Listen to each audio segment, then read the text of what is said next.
Welcome to Magical Women. I'm your host, Connie Boyd. Thank you so much for your messages and comments. We really appreciate them. Please keep them coming and I'll try to answer them all. If you have questions or there's a topic that you would like us to discuss, please comment below. If there's a magical woman you'd like us to interview, please comment below. And don't forget to subscribe to the channel and click on the notifications bell so that you'll know when new videos are posted. From a very young age, Kayla Drescher dreamed of being a magician. Her determination, technical skills, humor, charm, and success leave no doubt she has true star power to create magic miracles. She won the Search for the Next Great Magician on NBC's The Today Show and was awarded by David Copperfield himself. She's proven, funny, witty, clever, creative. She's a magic consultant for films, the creator of SHEZAM, a magic podcast. She has her own stand-up comedy show and magic show called Magic in Heels. She teaches the Magic Castles University program.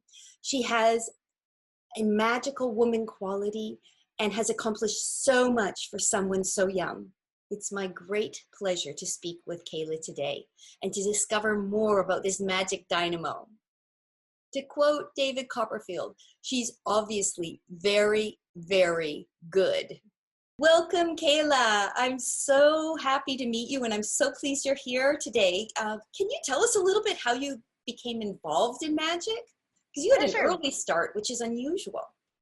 Yeah, thanks for having me. I'm really excited. So I started when I was 7, and at that point I had already been dancing and acting in like school plays and stuff. So I was already really much, I very much say I'm a ham. I was very much that sort of kid. When I graduated preschool, I say graduated because it's preschool. When I left preschool, they asked all the kids, what do you want to be when you grow up? And my answer was, I want to be Maria from The Sound of Music. It wasn't the answer I think my parents were expecting to hear. They were hoping for a lawyer or a doctor, but also an opera singer also works. And so I was already really into performing, but also I was really into science and logic and asking a lot of questions about how the world works. And all that was really important to me. So at 7, my dad and I walked into a magic shop. I'm from Connecticut, Central Connecticut. And we walked into the shop and this guy behind the counter did a cut and restored rope routine. And I immediately just fell in love with the idea that magic could satisfy both parts of my brain, the performing side and the logic, need to understand how the world works side. And from there, I found a magic mentor in a young magicians club, and boom, here we are. Who was your mentor? His name was Bill Andrews. He was from Stamford, Connecticut. He ran the Society of Young Magicians Club there, and it was an hour away from where I lived. So my parents would drive me an hour to an hour back once a month, sometimes more than that, if that we had to have extra practice. And I was really lucky because he was in his mid-70s when I met him. So I was lucky to learn from his wealth of knowledge of performing as kind of a hobbyist, but he was really good and well respected in the community. So I got really lucky. And did you participate in the youth camps that they have? And did you follow that sort of avenue? Yeah, so I belonged to that Young Magicians Society, and what was cool is that particular SYM also had a good relationship with the Philadelphia SYM and the New York SYM. So we were constantly doing events with each other. So I was meeting all these other magicians and performing together. So it was really fun, building up, years, lifelong friendships. And then I went to Tannen's Magic Camp when I was 14 through 17. I went there for 3 years as a teenager, and so I was in that route of like the East Coast of young magicians. And you still have friends and colleagues that are professionals now, and you started from youth all the way up? Yeah, so from sort of those clubs, one, I met my partner Harrison at a magic convention, but also knew him from the Philadelphia SYM. So here we are now.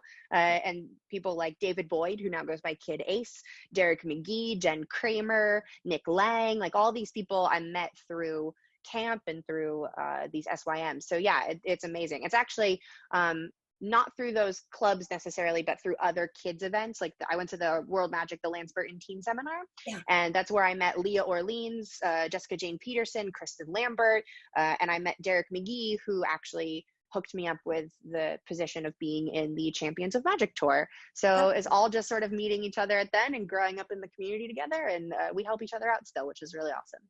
Now you have a very interesting skill base because you have close-up skills, stage skills, television skills, you MC. So, I mean, you've got lots of different skills in there. For example, how do you adapt your show from the Magic and Heal show to a television appearance? Well, one thing that's really important is knowing that if you're going to do something with TV, especially if it's live, it's really easy to make it something not look good. And if it's something that somebody can record and watch over and over and over again, you can't mess up. And that was, again, something I learned the hard way. Is I tried to do a move, like a classic pass, I think, on a TV program. And of course, if you watch it more than twice, you'll catch it.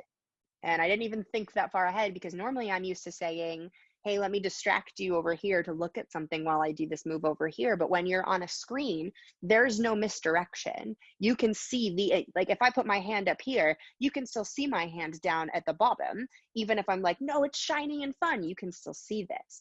So with a camera, with a screen, it's so hard to make sure that looks good, especially if it's live. If you can't retake it, if you can't watch it back and go, okay, I need to do that again, I need to fix this one thing. So in terms of media, it's a very special beast. Is you need to do something that is short, impactful, interesting, get your message across, and it cannot mess up, because that will be out forever. So that's a hard one. My show, the Magic and Heals show, is an hour and 15 minutes of material that I can do wherever. And it has sort of lots of running pieces and running gags and bits. And then also very much a narrative arc about who I am and what brought me here. And it ends on something kind of crazy and brings it back to lots of other stuff that happened in the show. So it's not just like a master prediction thing. It's like it brings back the running gag and etc. So adapting from there is like, okay, well, I'm going to take this piece because this piece will fit this venue, but how do I make it fit this venue correctly? And now I perform in the Champions of Magic tour, and I do the close-up, and I do it all with a camera and a screen.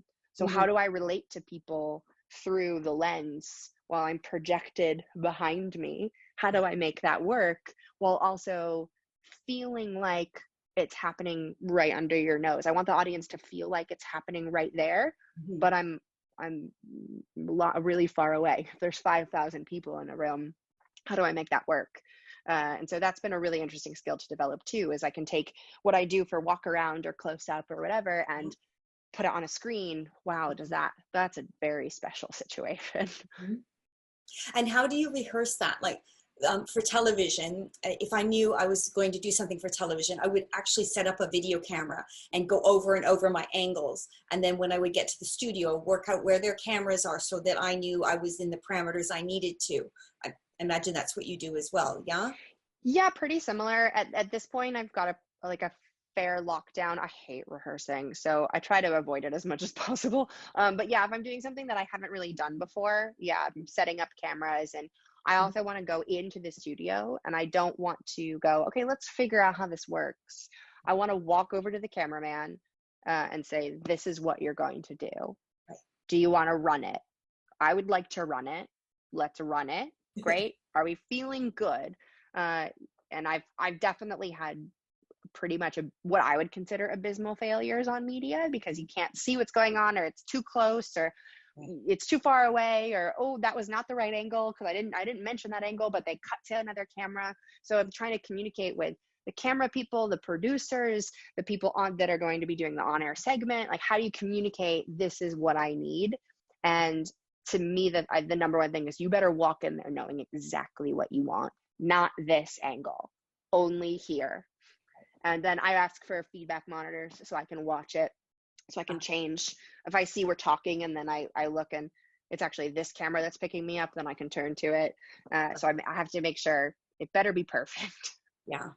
Yeah, it is a terrifying medium because it is documented for life. Once it's out there, it's out there. Yep. It's also, you were talking about, oh, well, no, I don't get a lot of phone calls, but of course, while I'm recording, I'm going to get a phone call. And that's Right. exactly the situation, is like, of course, when this is alive, this thing that's never gone wrong before goes wrong.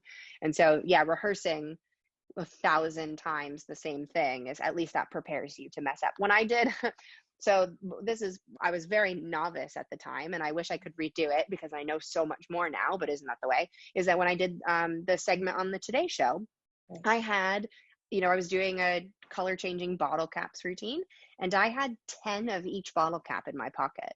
So I knew that I think I had three and then the gimmick, and I just had them in different pockets on my very ill-fitting suit. And it was just like, well, if I drop it, at least I can just go get another one and bring it right back out. And then I rehearsed dropping every bottle cap. Like, what does this look like if I drop something and need to pick it up? Like, oh, we got to make sure that this works. And luckily that didn't happen. There were other issues, but issues that I just didn't know about at the time, about too close or too far, whatever it was. But yeah, you have to prepare everything. And I think that's a valid point. Always have a backup plan, have a plan B and a plan C, because things do happen in live performance and we don't always have the luxury of retaping. So if you have a plan B and C and D, then at least you're mentally prepared to adjust and go, or have an extra trick, an emergency trick if you're in a live performance, so that you have something gets completely knocked over backstage, someone can bring you out your emergency trick and you can cover 2 to 3 minutes while they reset or they inform everybody you're jumping to another number. So it's really important. Yeah, totally agree. You mentioned being bartending magic, and I wondered if you could just delve into that a little bit and explain to people how you've adapted your magic and what it is, because not everybody has seen a magician at a bar, and financially it's a fabulous tool if you're a bartender, because you get excellent tips for creating a magical experience, at the same time providing alcohol or non-alcoholic beverages. Yeah, you nailed it. That's basically it. Doing bar magic is, in my opinion, it's the hardest style of magic to perform because, and I say this, I have a whole bar magic lecture, and one of the points that I mention is it's so much harder to perform for drunk people than it is for screaming children at an 8th birthday party. It's a totally different beast because kids are innocent. They don't quite understand, oh, I shouldn't go behind the table, or I shouldn't mess with the magician. I'm confused on what I'm allowed to do here. Drunk people know what they shouldn't do and do it anyway because they're having fun. And so you have to be prepared for everything. And that means loud people, hecklers, people not paying attention, spilling drinks, eating food and then touching your props, just grabbing things out of your hand, just grabbing your arm to be like, oh, perform for me over here. That is just a thing that happens there because alcohol plus human equals unpredictable. So performing magic behind the bar is hard, and I'm really happy I got to do it because that's where I got the thick skin I have now as a performer, that it's really hard to throw me in a show. It's really hard to throw something at me that I don't have, that I'm not ready for. Again, living presently and listening, but also having the experience of just the worst stuff happening. I mean, I had a woman with a cane once reach over the bar and whack me because she wanted to like shuffle the deck herself. Why are you hitting me? Stop. And that's just what happens at a bar. And so from there, I really honed who I am as a performer, what I value about performing. And I was doing shows. So I wasn't just showing something to people while they were drinking. I was doing that, but I was also getting up on an Apple box, no microphone. And I'd be like, hey, all of you pay attention to me. I'm going to do a 15-minute show. And then from there is where the show went from 7 minutes to 15 to 20 to then 30. And then that's what I was doing at the castle. And then I was booked for conventions to do 45-minute version or a 10-minute version. And so that really is, for me, I attribute a lot of success to my time performing behind the bar, because you're right. Financially, whoa, do you get money? And you can do it right. You can do it really right as well. You can make so much money in cash, and it's brilliant. And it's, it's just a different beast. It's not for everybody. You have to be quick and witty and interesting, hold people's attention. But yeah, it's a tough place, but a great place to hone your ability. Kayla, I think you're the first woman I've heard that's done it. I know male magicians that have made careers out of it, but you're to the best of my knowledge, you're the first woman that's actually had success at that. So congratulations.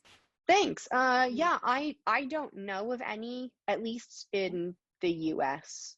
Yeah. I don't know of any other woman that does it as a regular thing. If you've enjoyed this talk, please click on the thumbs up, comment, and let us know what you enjoy and what we can do to improve our future Magical Women Talks. And don't forget to subscribe to the channel and click on the notifications bell so that you'll know when new videos are posted. Stay safe, and remember, life begins at the end of your comfort zone.